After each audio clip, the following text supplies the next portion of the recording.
Do you want to read Stephen King?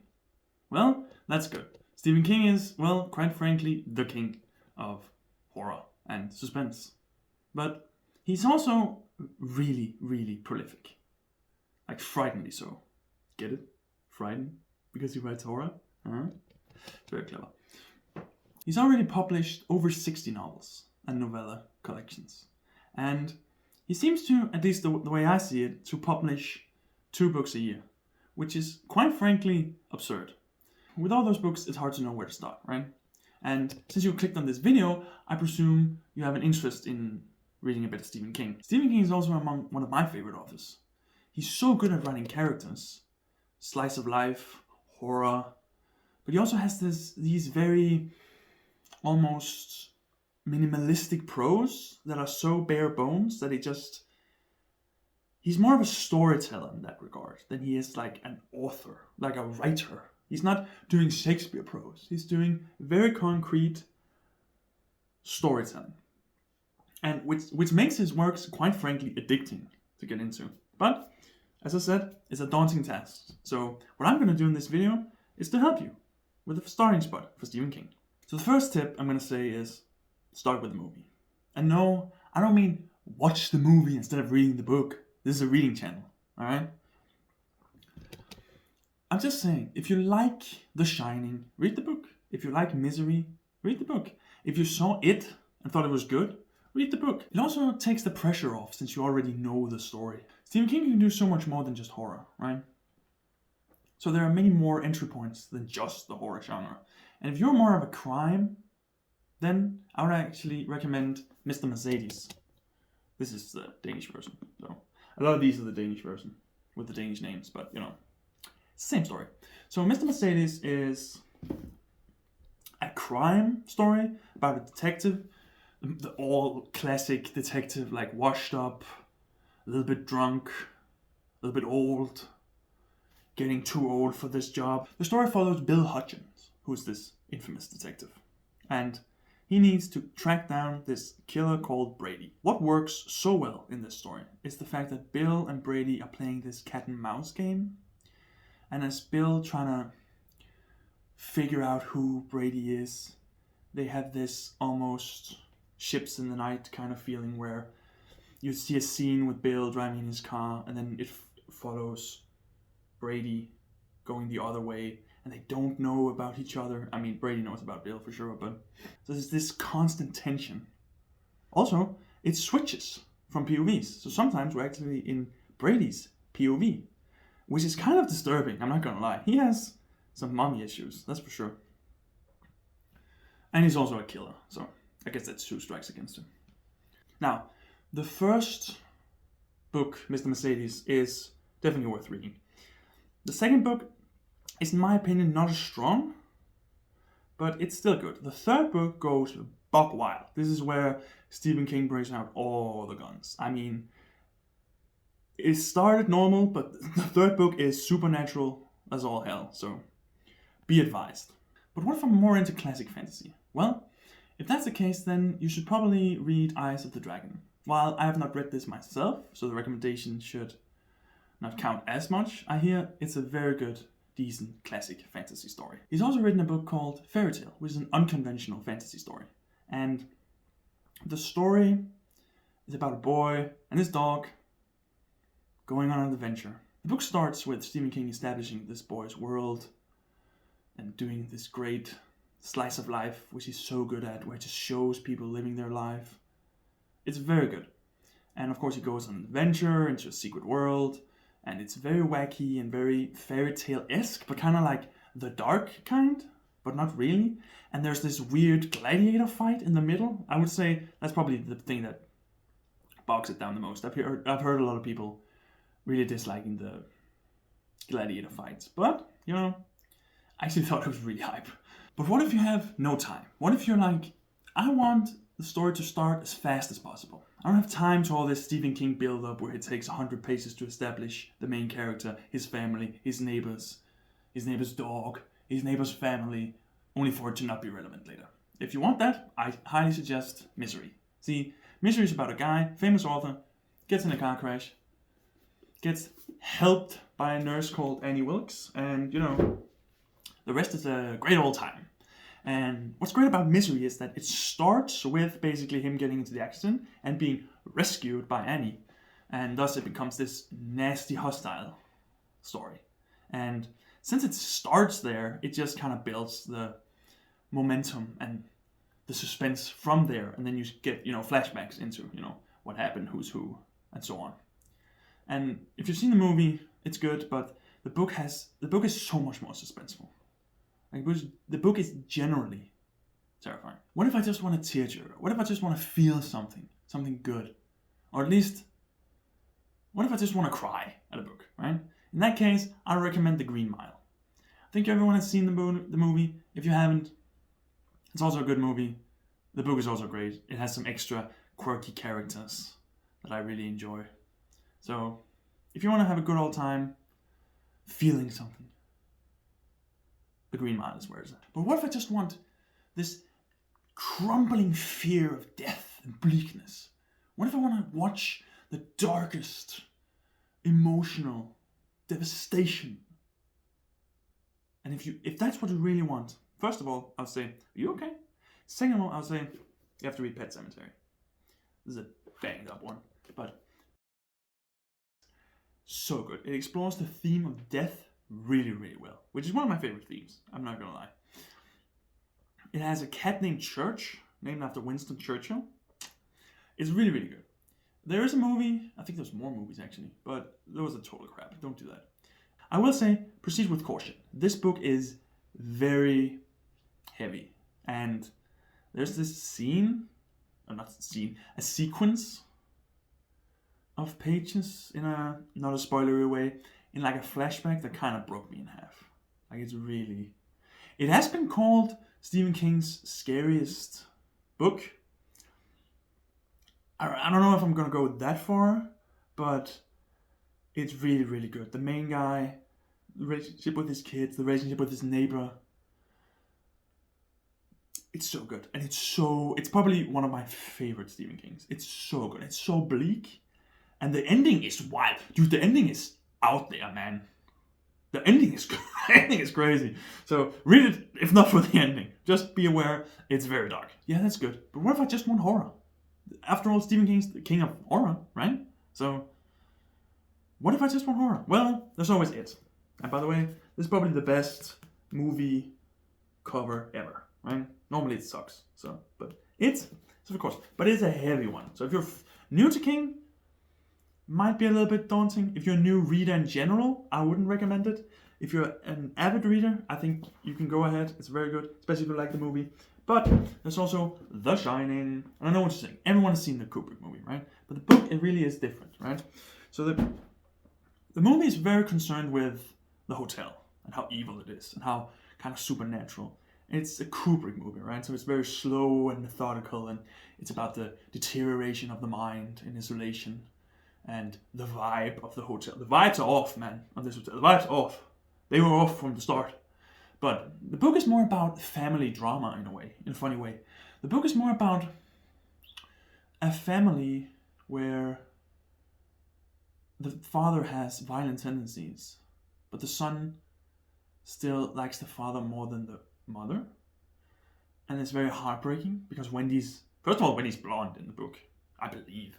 So the problem is really about the dynamic between Danny, the son, the violent father, who's not really he's still a good guy. Like Jack in the movie, he's kind of out there, right? You can argue that he's kind of off even before they reach the hotel, where in The Shining in the book, he's kind of just a normal everyday man, right? So I think it's definitely worth reading, and it reads so fast, man. It's really, really good. What if I just want vampires? Well, read Salem Slot. It's about vampires. It's about an old ass town where some new inhabitants. What is it called? Inhabitants? It's not called inhabitants. Tenants? Some new people are living at the city, and they're living in this mansion, above everyone else, and they only come out at night, and no one sees them at day, and like, they're just vampires. Obviously vampires. This little town is being terrorized because the kids turn into vampires, and that's a big problem for the community. What if I'm just a dog lover? Well, in that case, you should just read Cujo, right? Because it's a big-ass dog who kills people. And what's fun about Cujo? The dog has his POV, right? It doesn't have lines, obviously, but it just has a POV, which is so fun to read. That's out there, man. What if I just want a battle royale? Not like the game, but like the movie, Battle Royale. In that case, I think Fairy Tail, as I mentioned before, actually has a good battle royale sequence.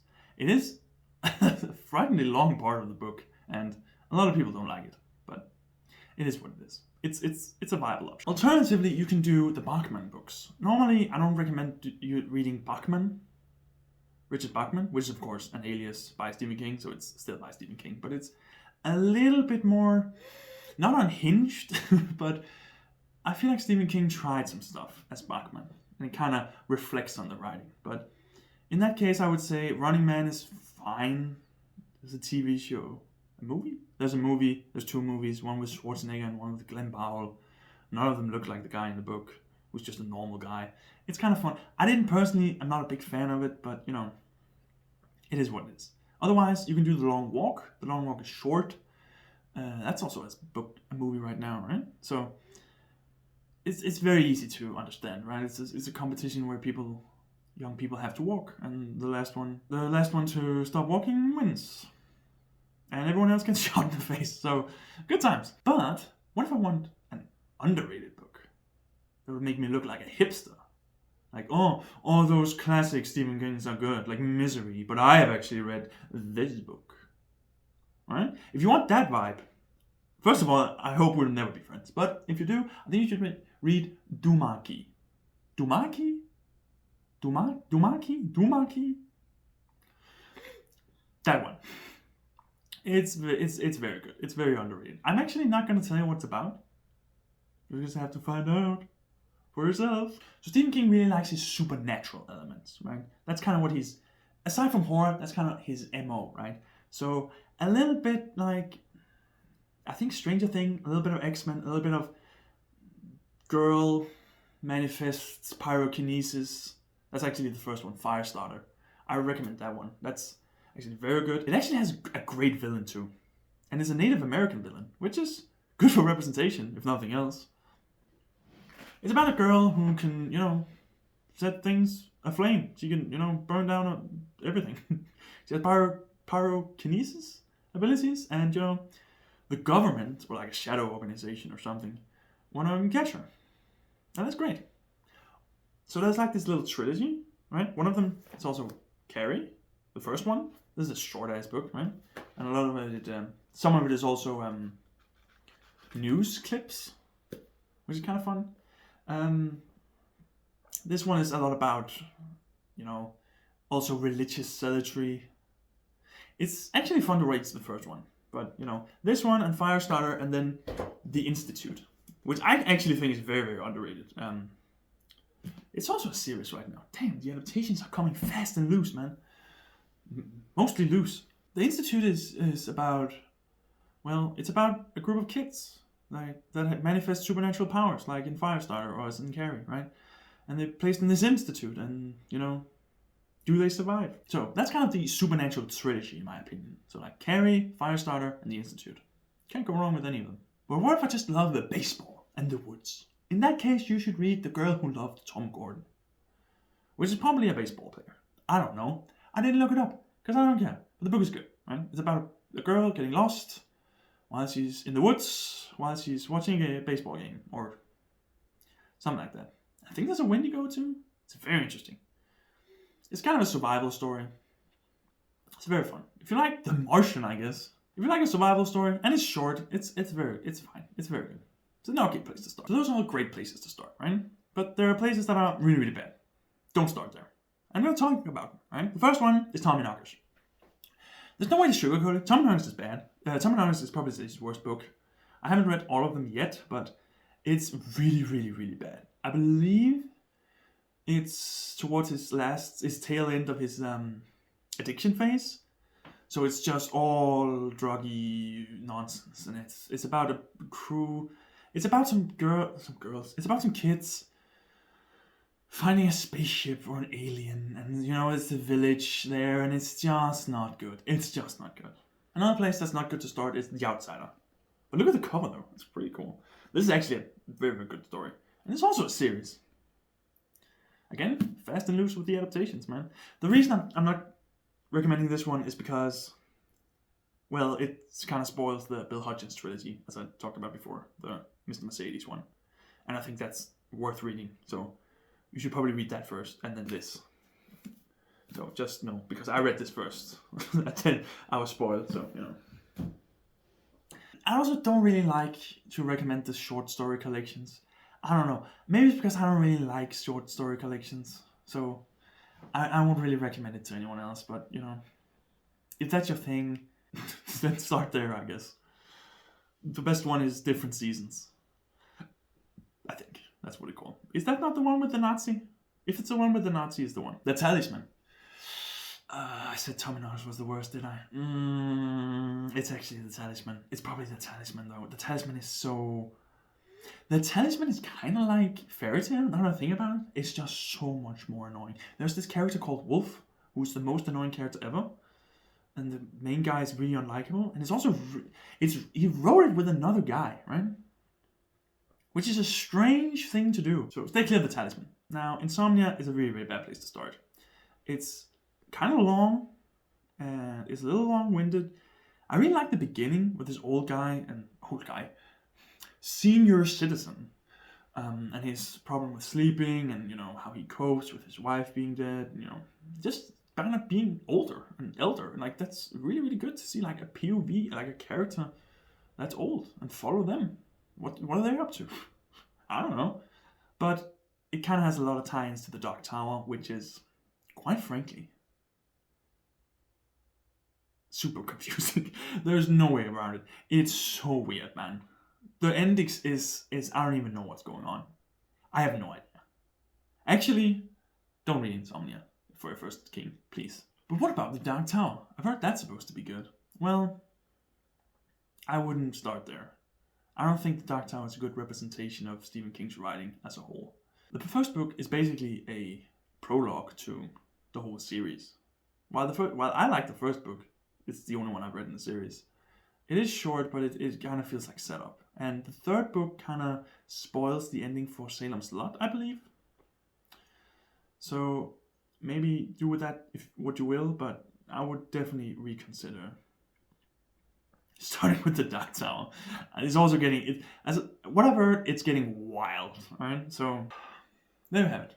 That's my attempt of giving you a starting point for Stephen King. A prolific author who has given so much, who's told some of the most amazing stories, and who I love dearly. If nothing else, I hope this video gave you some motivation to read Stephen King. And if not, it's just fun to talk to you guys. So let me know in the comments below what your first Stephen King book was, and what you thought about it. Do I have to do an outro? How do I outro this? How do I end these videos? How about I just end it?